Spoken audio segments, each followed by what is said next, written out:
accueillir, il est déjà présent, Grégory Nino, que tout le monde connaît.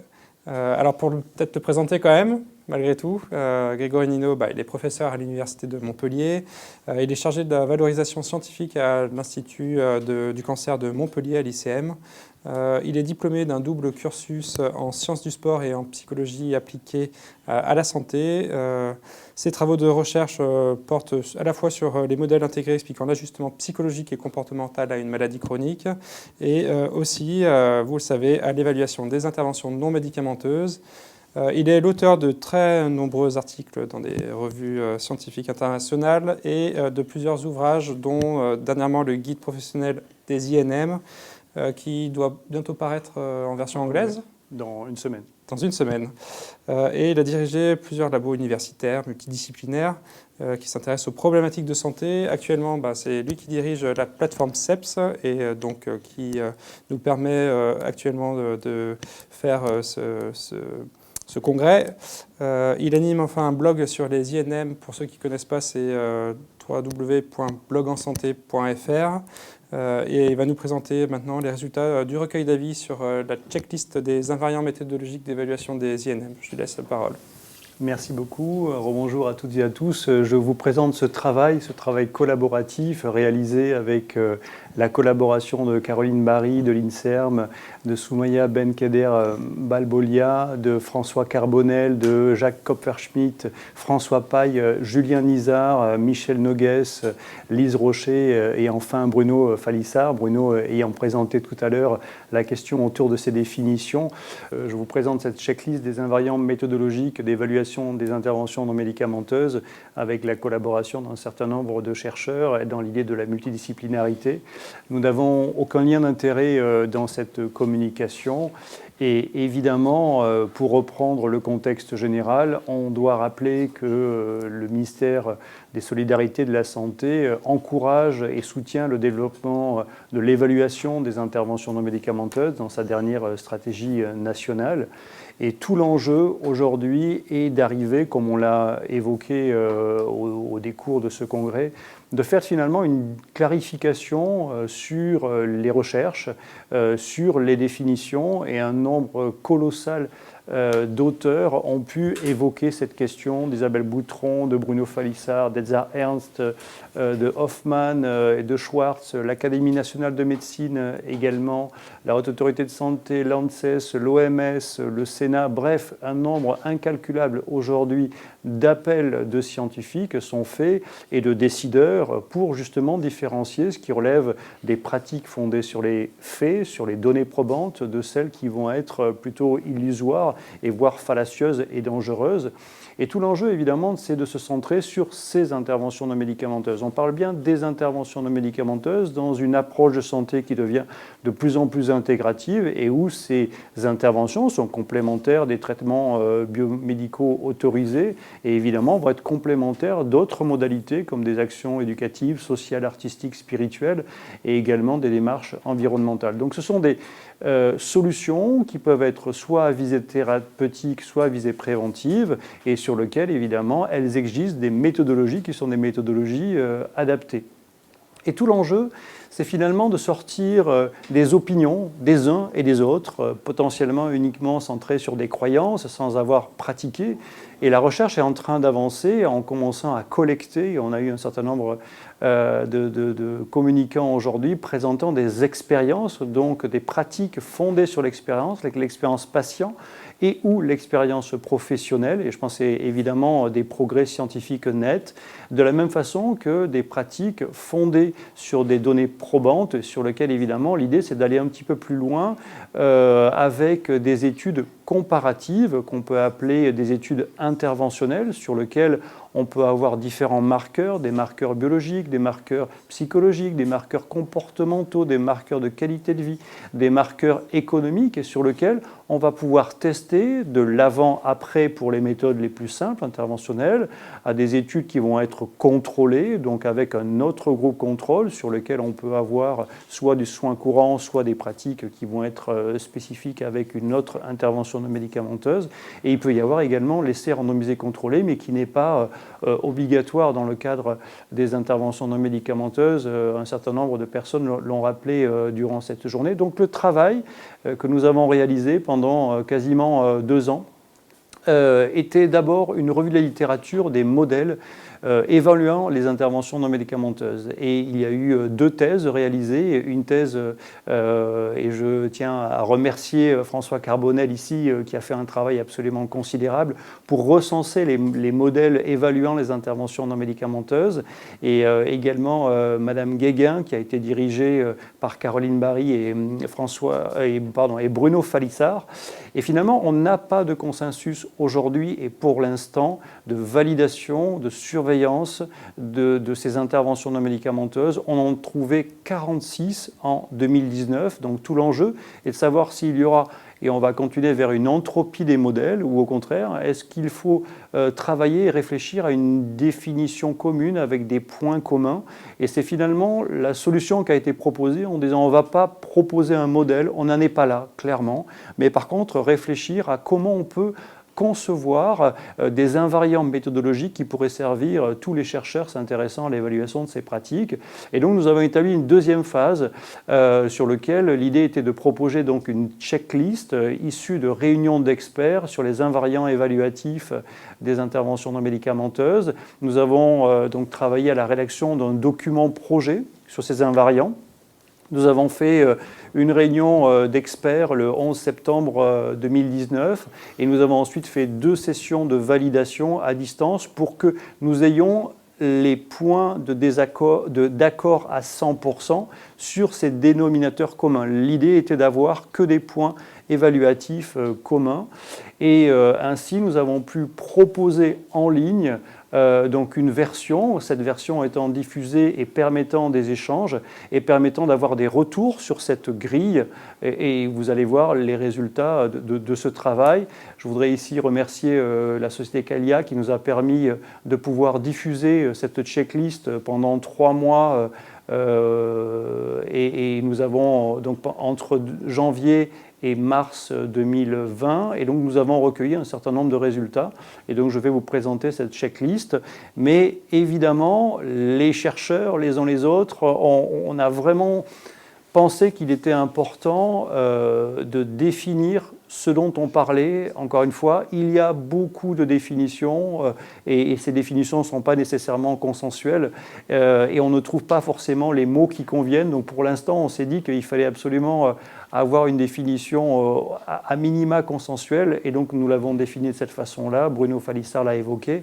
Intervention non pharmacologique, non invasive, ciblée et fondée sur des données probantes, hors chirurgie, hors dispositif médical. Et avec une définition longue, intervention psychologique, corporelle, nutritionnelle, numérique ou ergonomique sur une personne visant à prévenir, soigner ou guérir.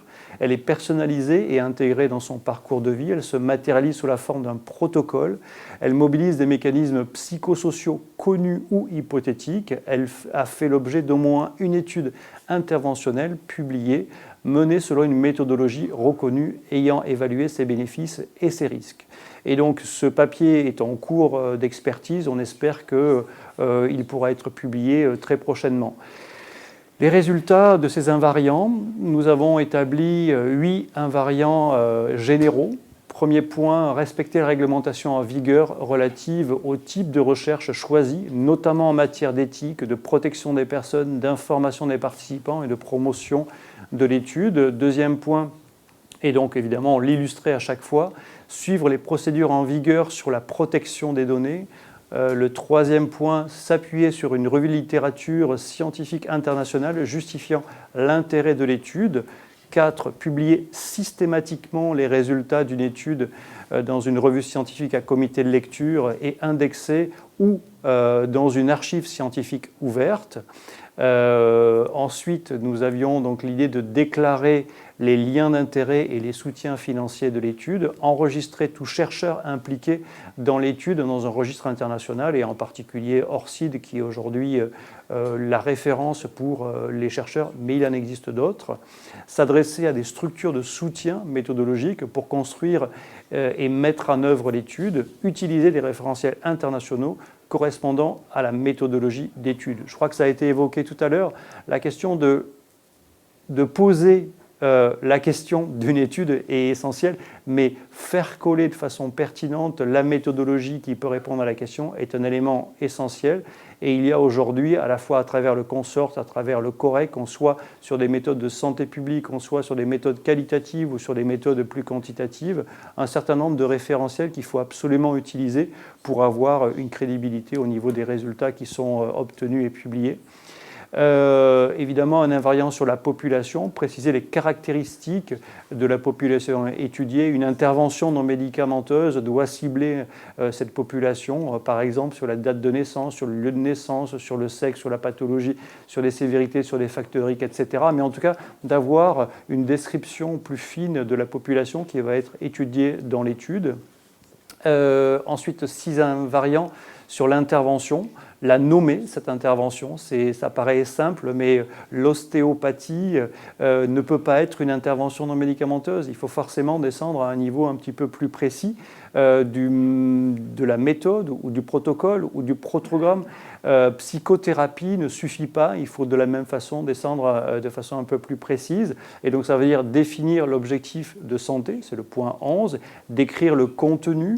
Ça a été évoqué tout au long de la journée, des programmes qui vont avoir des séances avec un certain nombre de répétitions spécifiques, avec des contenus de séances, avec des techniques spécifiques, avec un matériel, un lieu de pratique, un déroulement, des précautions spécifiques et potentiellement une évaluation des coûts. Décrire les processus et mécanismes psychosociaux lorsque évidemment ils sont connus ou hypothétiques, donc comment cette intervention non médicamenteuse peut s'expliquer, quels sont les processus qui sont en jeu. Préciser les caractéristiques de l'intervenant professionnel également, quelle est sa formation, quel est son métier. S'appuyer sur un référentiel de pratique, c'est aussi un élément important. De concevoir une étude, c'est aussi de concevoir une intervention sur laquelle on pourrait demain ou après-demain avoir des manuels standardisés à la fois pour les professionnels et à la fois pour les patients. 10 invariants sur la méthode d'évaluation, donc choisir le type de méthode pour répondre à la question de recherche, clairement explicité. Décrire les critères d'inclusion et de non-inclusion des participants, choisir les analyses pertinentes et les décrire, préciser la décision de l'intervention, ce qui est aussi un élément important. Ce n'est pas tout de proposer une étude, il faut encore que les usagers utilisent cette intervention pour en mesurer les bénéfices. Décrire les traitements et les interventions combinées. Parfois, dans la maladie chronique, il y a d'autres traitements et il est tout à fait important de comprendre et d'analyser les interactions entre ces thérapeutiques, de préciser le niveau d'observance, de prendre en compte l'effet de l'alliance thérapeutique et du contexte dans les bénéfices observés. Je crois que ça a été aussi largement évoqué dans le cadre de ce congrès ICEPS. Des invariants sur la méthode d'évaluation pour finir autour de la déclaration de ce protocole en amont. Il existe aujourd'hui différentes structures pour déclarer en amont un essai clinique, que ce soit Clinical Trials aux États-Unis, mais il existe plein de structures, y compris en France, pour déclarer ce protocole, archiver les données de l'étude, privilégier dès que possible une méthodologie mixte. Et c'est un élément sur lequel les experts tenaient, c'est-à-dire qu'il ne faut pas uniquement évaluer sur des critères symptomatiques, sur des critères biologiques, mais il faut aussi avoir des mesures de l'expérience vécue, de l'aspect qualitatif et du vécu des patients vis-à-vis des interventions. Et donc les patient reported outcomes sont aujourd'hui des éléments absolument indispensables pour évaluer une intervention non médicamenteuse. Et enfin, donc des critères d'évaluation. choisir les critères pertinents d'évaluation de l'intervention non médicamenteuse étayés par la littérature. Donc vraiment expliquer pourquoi vous avez choisi ce critère et comment il va être évalué dans les bonnes conditions. Donc préciser dans le protocole les indicateurs évalués et leurs outils d'évaluation, et évidemment en se fiant au maximum à des outils qui ont été validés. Rechercher systématiquement tous les événements indésirables et enfin préciser le cas échéant les marqueurs d'efficience économique. On en a parlé également ce matin. Les mesures coût-efficacité, les mesures coût-utilité, les mesures en coût direct ou coût indirect vont devenir un élément central dans les années qui viennent pour les chercheurs, pour montrer en quoi et comment non seulement il y a des bénéfices sur l'état de santé des patients, sur la qualité de vie des patients, sur des marqueurs comme ça a été évoqué par le professeur Aubry, à la fois sur la douleur ou sur la souffrance, et donc évidemment avoir des marqueurs économiques en complément sont tout à fait indispensables. Ce résultat de cette grille a été donc proposé en ligne pendant 3 mois et nous avons obtenu 135 remarques et nous avons fait quelques ajustements pour les 23 répondants, tous français en moyenne d'âge de 48 ans, 12 femmes et 11 hommes, 8 chercheurs, 11 praticiens et 4 usagers. Et vous voyez les scores obtenus en termes d'évaluation. L'intelligibilité, elle est forte, la pertinence est forte, l'utilité pour la pratique des INM reste un petit peu au-dessus du niveau fort. Et enfin, l'utilité pour la recherche sur les interventions non médicamenteuses, c'est aussi fort. Nous avons tenu compte de ces remarques pour donc cette version finale. Il est évident que cette recommandation et ces recommandations et cette checklist se centrent sur la recherche interventionnelle, donc sur les études comparatives. Il est évident que des travaux doivent être faits également en amont sur la recherche observationnelle, donc sur ces études de cohorte en particulier, qui permettent de donner un peu plus de précision sur la pertinence de tel ou tel INM. Et il y a tout un travail à concevoir également sur la recherche prototypique, donc sur la co-construction d'interventions non médicamenteuses, notamment avec des usagers. C'est un élément central d'avoir des prototypes qui sont bien établis, de la même façon que des recherches mécanistiques. Ce n'est pas parce qu'on fait des recherches qui vont évaluer les bénéfices et les risques des interventions non médicamenteuses qu'il ne faut pas en passer par une recherche mécanistique qui permet d'expliquer comment elles fonctionnent.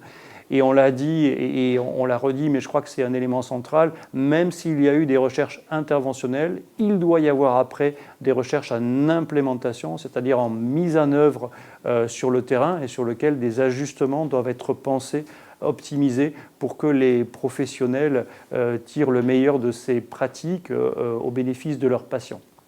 En conclusion, ce travail est une démarche consensuelle, concertée, multidisciplinaire, multi-appartenante. Nous avons pu produire une définition des interventions non médicamenteuses, une délimitation de leur périmètre également, et qui permet vraiment de les différencier, en particulier des messages de santé publique ou des médecines alternatives, une liste minimale d'invariants méthodologiques dédiés à l'évaluation des interventions non médicamenteuses. On espère que ça pourra vous aider pour concevoir, pour réaliser des études sur la thématique. Et évidemment, cette checklist, on la pense à moyen terme comme un outil indispensable pour la réalisation d'études pertinentes et strictement que pertinentes. Un certain nombre de chercheurs dans la littérature reproduisent quasiment les mêmes études et sur lesquelles on a un nombre très conséquent d'essais cliniques qui ont finalement convergé grâce aux méta-analyses, et on continue à avoir de nouvelles études quasiment similaires. Non, c'est embarrasser les patients pour rien. Il faut évidemment aller là où véritablement la recherche sur les INM a besoin. D'autre part, donc, ces homogénéités supérieures vont permettre des comparaisons d'études plus pertinentes et une consolidation des connaissances sur les INM, des mises en œuvre dans de meilleures conditions d'efficience et de sécurité, et naturellement des formations qui vont être bien plus appropriées pour les praticiens.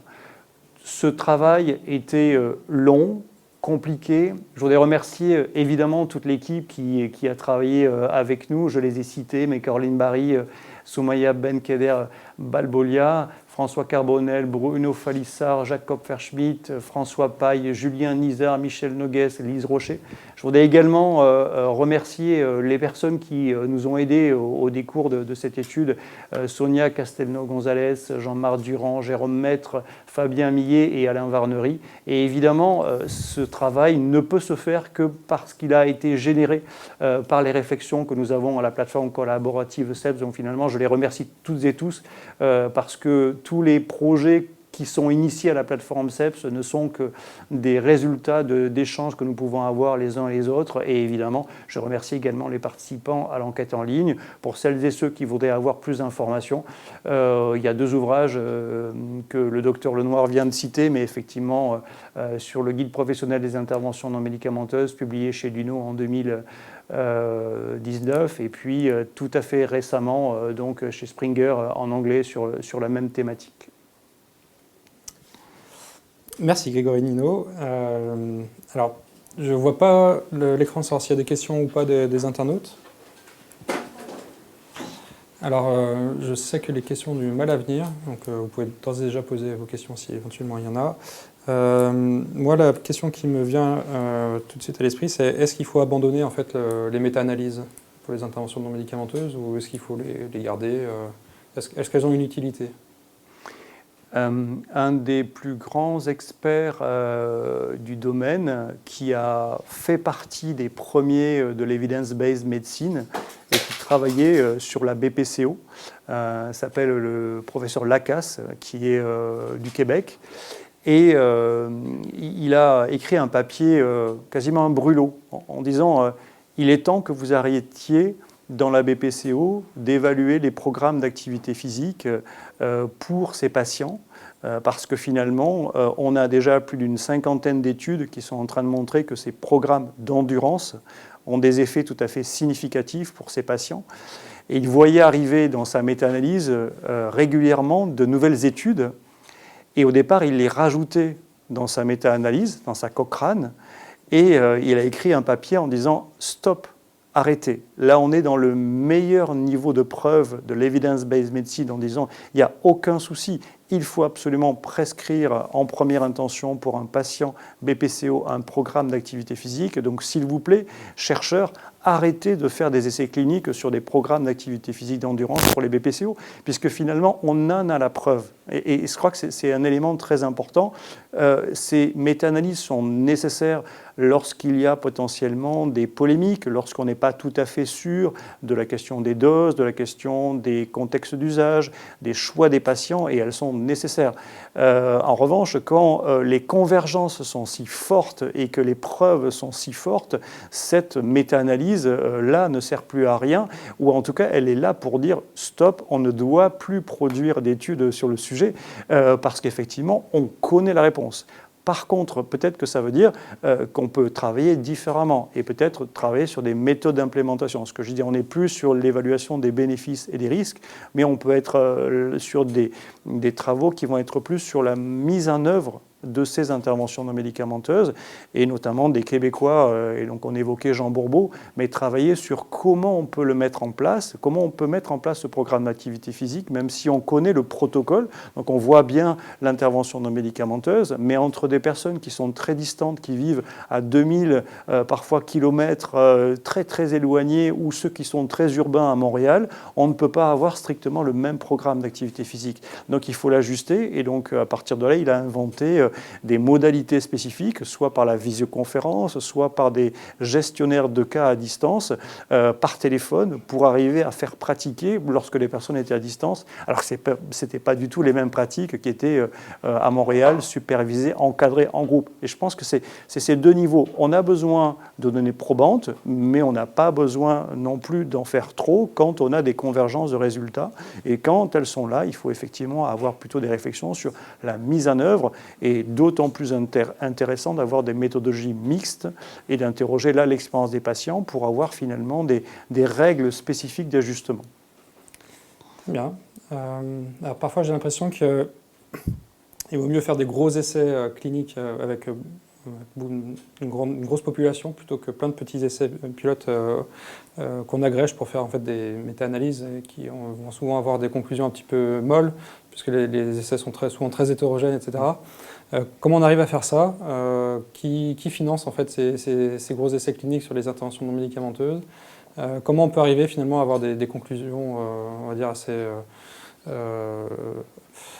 assez tranchées dans ce domaine des interventions non médicamenteuses? Je vais continuer sur les exemples sur l'exercice. Je pense que l'exercice, l'activité physique a fait des progrès.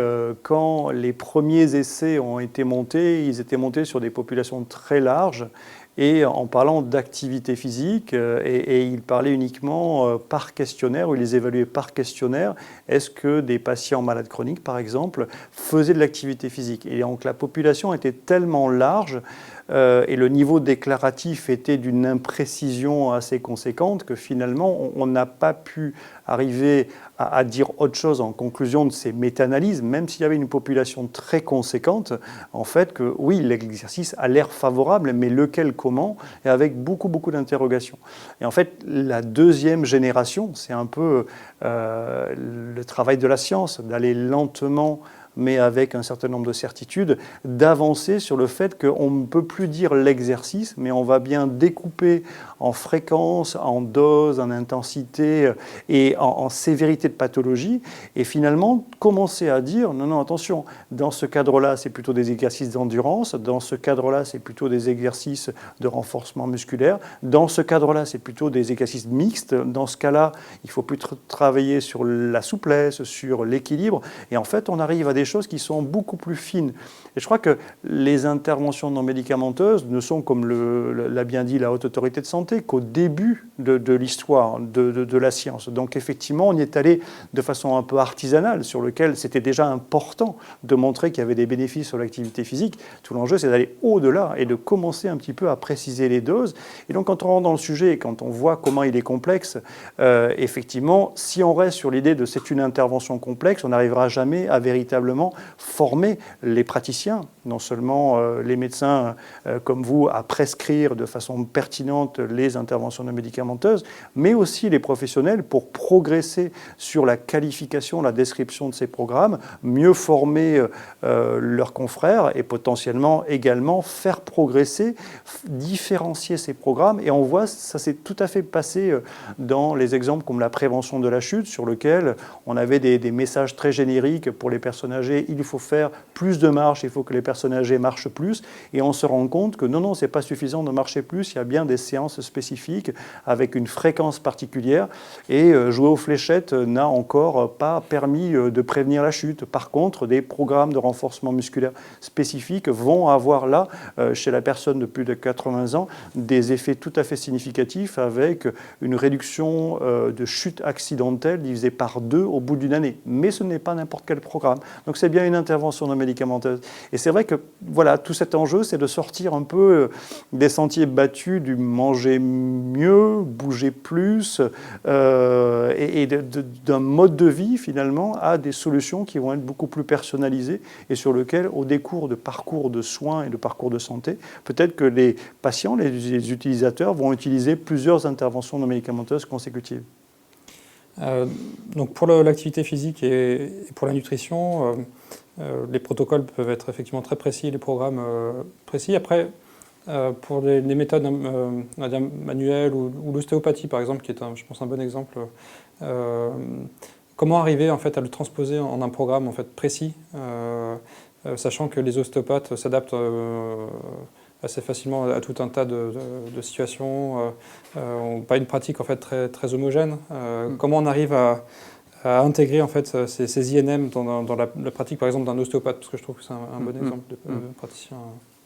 Il est évident qu'on pourrait avoir cet exemple dans la psychothérapie comme on peut l'avoir dans l'ostéopathie. C'est vrai qu'on pourrait considérer que c'est une approche de la relation et que finalement, il y a une méthode de diagnostic quasiment spécifique de l'ostéopathe et après des solutions qui sont proposées bien plus spécifiques et avec des gestes spécifiques. Et on sent bien que les ostéopathes ont envie d'aller plus loin que simplement dire la relation soigne, et de la même façon que les psychothérapeutes ont commencé à dire il n'y a pas que la relation qui soigne. Et donc ils ont toute une approche de plus en plus précise sur la partie bilan, peut-être pas diagnostic médical, mais au moins bilan, commencer à faire des bilans un peu plus particuliers, qui relèvent peu des interventions non médicamenteuses. Et tout ce travail est à faire de voir quels sont les besoins nécessaires. Et toute l'étape après est de dire quelles sont les interventions non médicamenteuses, donc les protocoles de soins en thérapie manuelle comme en psychothérapie bien plus spécifiques qui vont devoir mettre en œuvre.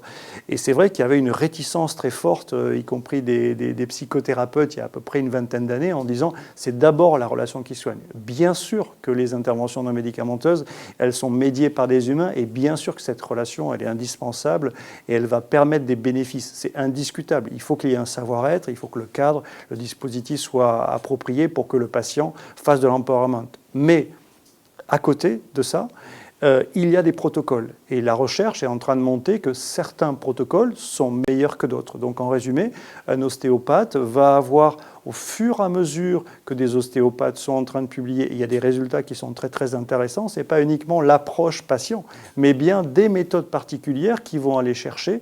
Et pour certains, ils le font de façon très très intuitive. Mais ces gestes qu'ils ont appris et qu'ils ont appris souvent, on l'évoquait ce matin, comme de l'imitation d'un certain nombre de praticiens ou qu'ils ont appris de façon sur le tard et sur leur expérience, autant faire gagner à ces jeunes ostéopathes des méthodes de leur maître, entre guillemets, qui seront bien plus appropriées et plus efficaces. Et donc tout le monde sera gagnant, à la fois les ostéopathes parce qu'ils auront des méthodes un peu mieux calibrées et à la fois les patients parce qu'ils seront soignés peut-être plus rapidement. Ok. Je me rappelle de l'année passée de l'intervention de Edward Ernst qui disait que les méthodes A versus A plus B finalement n'étaient pas valable, puisqu'en fait on trouvait toujours un bénéfice supérieur avec A plus B versus A. Donc dans les études randomisées contrôlées, qu'est-ce qu'il faut imaginer en termes de groupe contrôle? Est-ce que la prise en charge standard est à bannir? Est-ce qu'on rajoute forcément un groupe contrôle avec une intervention quelle qu'elle soit? Quelle est votre position sur le sujet? C'est une excellente question, effectivement méthodologique. C'est vrai que Edward Ernst a une féroce envie de revenir à l'essai randomisé contrôlé de phase 3 en double aveugle et ainsi de suite. Je pense que ces méthodologies-là, on l'avait invité l'année dernière au Congrès, sont un peu surannées et on ne pourra pas, et ça a été évoqué suffisamment souvent, que l'acupuncture, on ne peut pas faire un double aveugle avec l'acupuncture.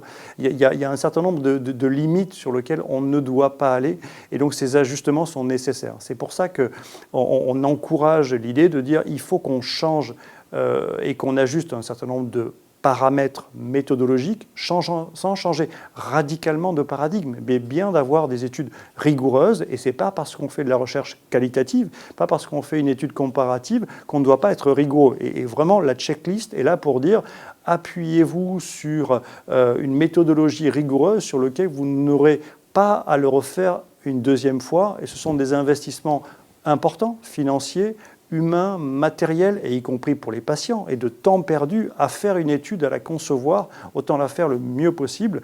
Et pour être plus précis sur la question, c'est vrai que le groupe contrôle est un élément central qui mérite d'être discuté. Pour être très simple et pour répondre très concrètement, lorsque aucune étude n'existe sur une intervention non médicamenteuse dans un secteur donné, il faut prendre un groupe soins courants. Et vraiment, la recommandation, c'est lorsque vous n'avez pas d'autres possibilités et que ça n'existe pas, vous pouvez effectivement ne prendre que ce groupe de soins courants contre l'intervention que vous cherchez à évaluer. Il n'y a pas le choix, mais c'est quand même la base. Et c'est la base également pour les futures méta-analyses. On a besoin de ces données.